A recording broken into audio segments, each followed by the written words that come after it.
Hi, Chai here. After hitting 1,000 subscribers, I promised to make the beginner's Inkbrush guide, and well, after what seemed like an impossible goal, here's the guide. So let's get started with the basics.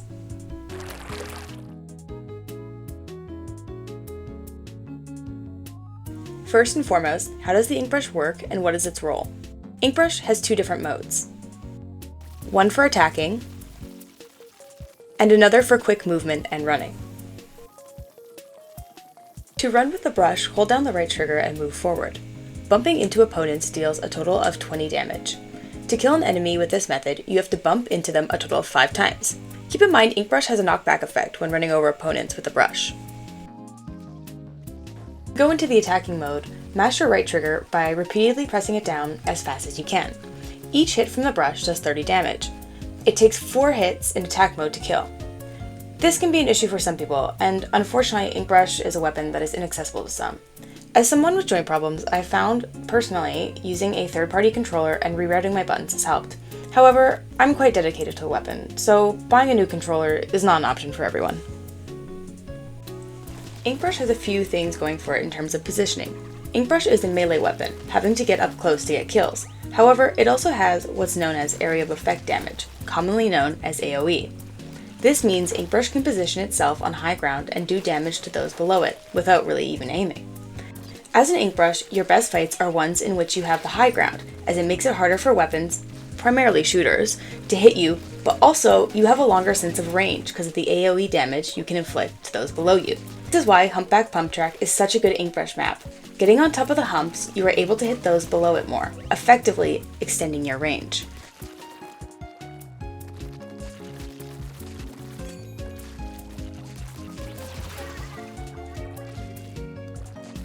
Other maps where this is particularly good are Mako Mart,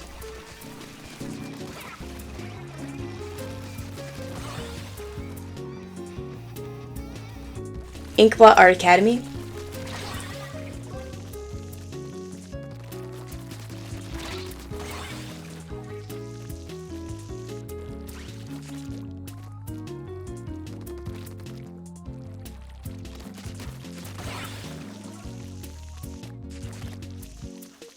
Scorch Gorge,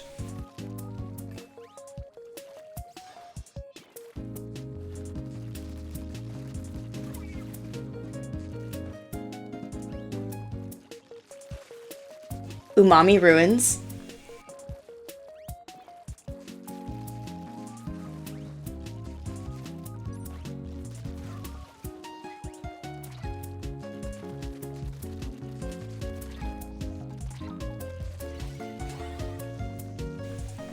and Robo Ramen.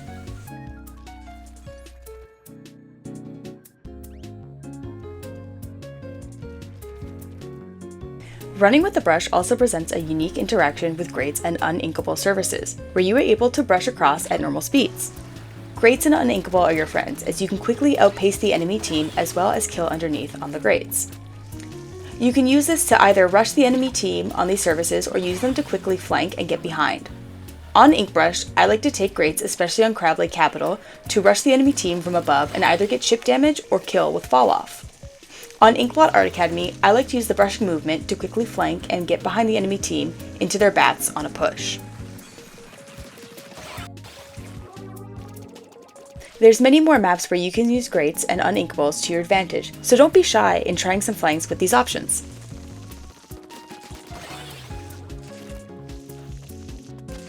Inkbrush also really benefits from sharking.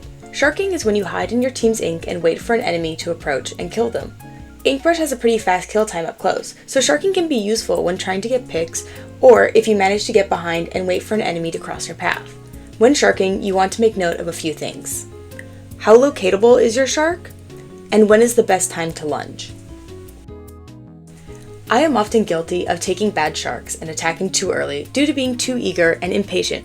But a few things to note when sharking is to take a shark where the other team is less likely to paint.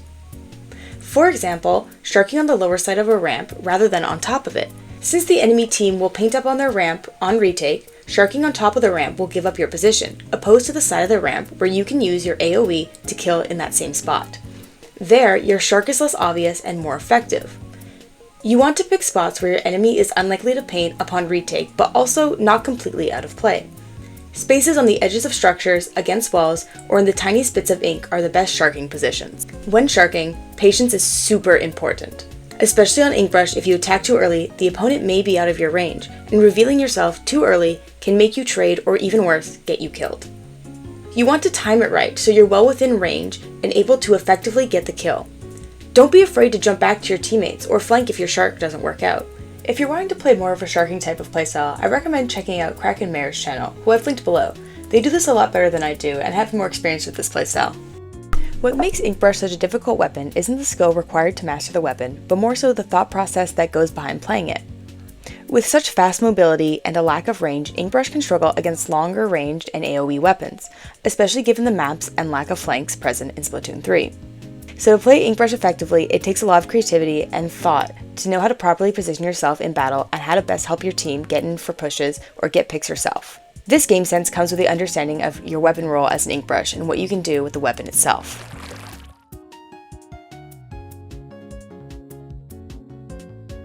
On Inkbrush, you have such a limited range that certain matchups against other weapons makes the game significantly harder for you. When thinking about what fights you want to engage in, you also have to take into consideration the weapons you're fighting, as there are certain weapons you definitely don't want to fight. A general rule of thumb is anything that has to aim or has a significant amount of charge up is fair game. Now, there are some exceptions to this.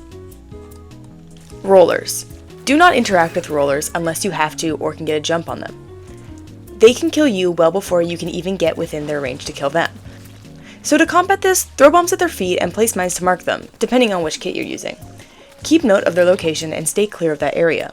If you are able to get the jump on one, take it, but make sure to play your life. Engaging with a roller should mainly be done with another teammate. Nautilus. Just don't interact with this. This weapon is your teammate's problem. Since they have the ability to hold and recharge, they can easily shred a rushing Inkbrush. With other Splatlings, you wait until they have to recharge to begin rushing them down. I only ever engage with a Nautilus when I'm behind them or they're distracted by another teammate.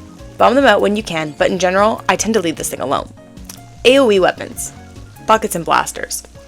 These can be tricky to fight since their large radius of damage makes it easier to hit you when you're rushing them down. But in my experience, I wait till I get close, out of sight, and rush them down when they're in between shots. That way, I can get the pick before they can get the second shot off to kill me. Make sure you are aware of their spacing and positioning. Getting your timing right is very important when going up against these weapons, since they don't really have to aim to kill you. Taking a different line or route alongside a teammate can help you effectively get the kill. Dualies. You can engage with dualies, but you have to do it smartly. When asked by dualie mains on how to counter Inkbrush, all I say is, dodge roll backwards. If you interact with a dualies player, they are very likely to dodge roll out of your range and kill you. What you can do instead is attack when they're in their end lag. Bait them to fight you and take the fight when they can no longer move out of your range. This also works when assisting a teammate. Wait till the dualies gets in their end lag and then get the jump on them. On vanilla Inkbrush, I also like to wail the dualies before engaging with them. This makes their end lag very punishing and helps get the pick. Everything else is pretty much fair game. When rushing down players, be creative with your movements. The less predictable, the better. Don't be afraid to get silly with it, as the weirder the movements, the harder it is to kill you. Therefore, you can get well within the range to get the pick. Just make sure to be well aware of their range, sight of you, and your own timing when it comes to charge weapons or weapons with delay. Back out and play your life if you become too weak to continue to fight.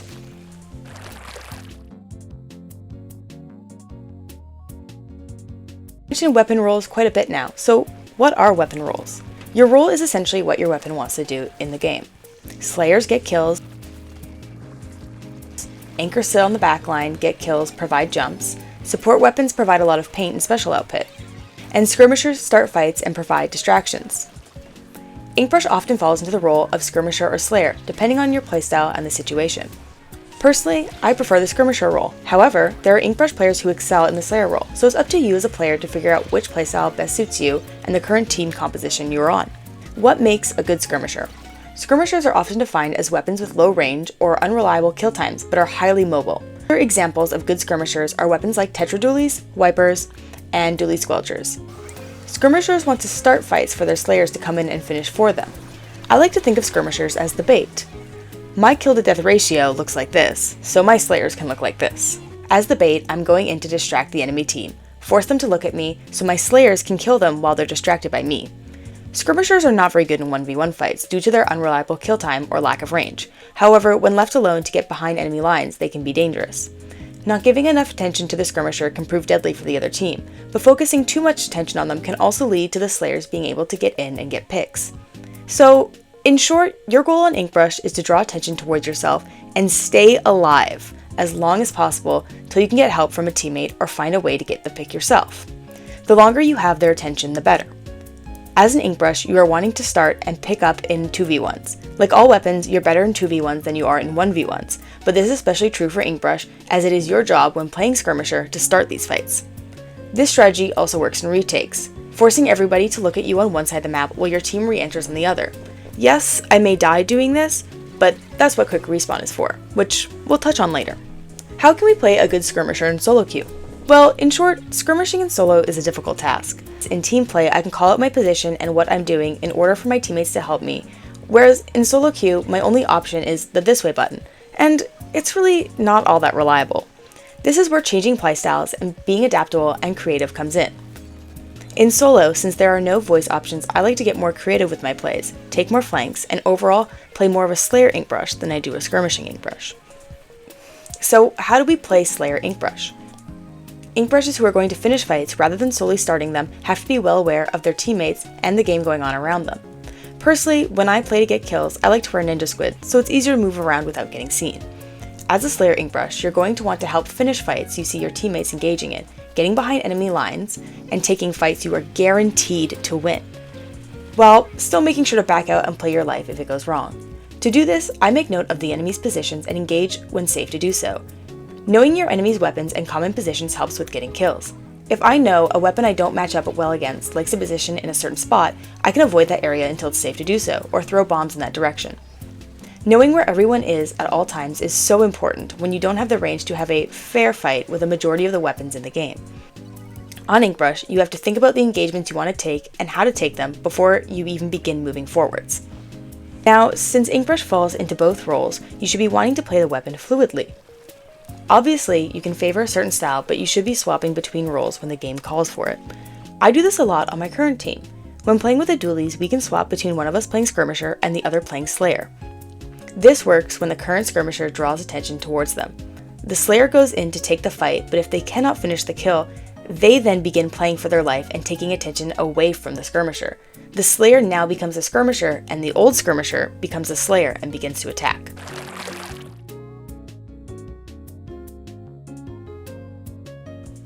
Each weapon has two kits in Splatoon 3, the launch kit, also known as the vanilla kit, and the kit from the update cycle. In Inkbrush's case, this is the nouveau kit. Both kits, although different, do play quite similarly. Vanilla Inkbrush can afford to be more passive in its playstyle. Having a splat bomb to poke and hang back when there is no opportunity to move in allows for it to play a tad more passive than that of the nouveau, who favors more of a skirmisher and hyper-aggressive playstyle. Both have their benefits and drawbacks. I pretty much only play the vanilla kit, but I am also a known Ultra Stamp hater. However, in preparation for this video, I did 5-star the nouveau one. So, how do we play each one? Vanilla Inkbrush tends to be a bit more passive than the nouveau brush. This is because of Splat Bomb. On Vanilla Inkbrush, Splat Bomb is your best friend. It helps you paint for your killer whale, but it's also a super good tool for poking weapons out of your range, a get off me tool, and for trapping opponents when rushing them down. A good chunk of my kills in the game are from throwing Splat Bombs. Place them in locations where there is high traffic to move enemies out of the way and displace them. Target backlines to move them out of position, and throw bombs when respawning to gain special charge. Killer Whale is also a pretty good special for Inkbrush. When using your special, make sure you have a plan in mind for what you're wanting to do. I often whale as a way to get in. I can whale players and rush them down. This way, they're forced to either deal with me or the Killer Whale, both of which cause damage. Sometimes I'll even use my whale to assist my teammates who are currently engaged in fights, as Killer Whale is a global special and has no range limit. Keep in mind, Killer Whale has a location effect. You can see where everyone is on the map. Take note of this as it can call out certain weapons who like to shark. When you use your whale, remember to throw a Splat Bomb before and after, since the special refills your ink tank upon use. Splat Bomb Whale Splat Bomb is a very good combo when rushing down players. Inkbrush Nouveau favors a more rushdown and distraction type of playstyle. Because you lack a bomb, you have to find a way to get in without creating space with a Splat Bomb. Instead, you want to be more creative with your movements and take advantage of flanks. I like to place ink mines in high traffic areas and fight alongside them when someone passes. Using ink mines when you get behind them can be a good tool to assist you in your fights, as well as provide location. Now, I admit I suck with ultra stamps, but I've been told to jump with the stamp before using it. Use your stamp on flanks once you get behind them. This forces them to pay attention and look at you, and helps you get the jump on them. Be careful when using your stamp against splatlings, shooters, decav, chargers, and rollers, as it's quite easy to kill the stamp user. Don't be afraid to throw it away if you need to retreat.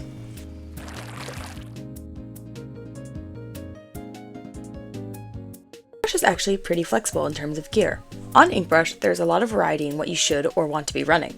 So let's go over some of the most common options and general rules. The basics. On every build, you should be wearing one sub of Quick Super Jump, Ink Resistance, and Special Saver. This is to be said for almost every build that exists in this game, not just Inkbrush. One sub of these is more than enough. QSJ makes your jump faster by 20 frames, Ink Resistance makes it so you take less damage in enemy ink, and Special Saver allows for you to save 11% more of your special upon death. All of these are essential. You're also going to want to run stealth jumps, as this makes your super jump to teammates undetectable to those who are far away. This helps when jumping to a teammate either on respawn or to disengage. Most times you see an Inkbrush main, they'll be wearing one of two builds, Quick Respawn or Ninja Squid. Quick Respawn is an ability where when you die without getting a kill, you will respawn faster than you normally would. In general, Quick Respawn is a really good stacked ability. This means the more you have on the build, the better. It is recommended that you run no less than one main and one sub, or the equivalent of 4 subs. I run QR on every one of my builds, but this is also because I tend to play more risky and distraction heavy, therefore I'm dying more and my QR is worth it. This is my main Quick Respawn build. Here I have quite a bit of stacked QR as well as Sub Saver, which isn't necessary and can be replaced with other useful abilities such as Swim Speed, but this is just depending on your preference. However, as seen on my other builds, I am always wearing some amount of Quick Respawn, as it makes risky plays, failed flanks, less punishing than if you do not have it. On QR builds, you're very likely to see Comeback on the headgear. Comeback is a broken ability for skirmishers, and I recommend using it on almost every Inkbrush build, with some niche exceptions. Comeback is an ability where for 20 seconds after death, you gain one main ability of Ink Saver main, Sub Saver, Ink Recovery up, Run Speed, Swim Speed, and Special Charge up. This is such a good ability for Inkbrush as you will be dying a lot, so your comeback will be quite active. Ninja Squid is also a very common option. This is seen more on Slayer Inkbrushes. Inkbrushes who like to sneak in and get kills will often wear Ninja Squid and a ton of swim speed. This allows for them to play more similar to that of a roller, but faster. Since you're lightweight, wearing this much swim speed negates Ninja Squid and makes it easier for you to rush down players in your teammate's ink. On these types of builds, we'll often see Swim Speed main in favor of Comeback, as this build is made to die less of a result of distraction. Comeback isn't as useful since your main goal isn't to take attention but get kills. Some niche builds include Sub Saver, where you're mainly focused on throwing tons of splat bombs and following up with them. This is actually my preferred build, as I like the extra amount of ink after throwing a bomb to rush players down, as well as throwing bombs quickly in choke points to get kills or displace the enemy team. It's up to you as the player to figure out what types of playstyles and builds best suit you by experimenting with the different types.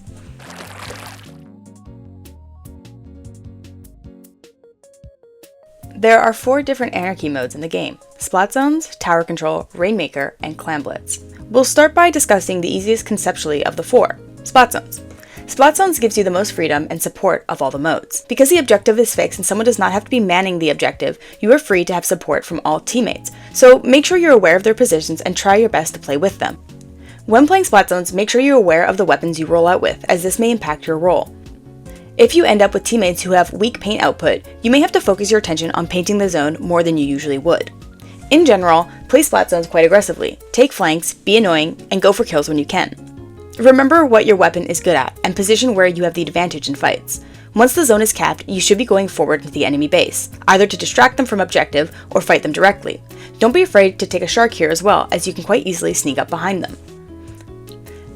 If you're in disadvantage, you can take flanks to try and get behind them, either to distract them long enough for your team to recover space, to move in, or get some picks off a flank from behind. If you are caught and unlikely to make it out alive, play for your life and jump back to your teammates if you are able to. Tower Control is probably Inkbrush's worst mode, and actually the mode where I sit out most on. This is because Inkbrush struggles to reach and get kills on the tower. So instead of focusing tower in this mode, you're going to want to focus on everything but tower. Play to distract the enemy team from pushing our tower rider and getting picks on those who are not riding the tower.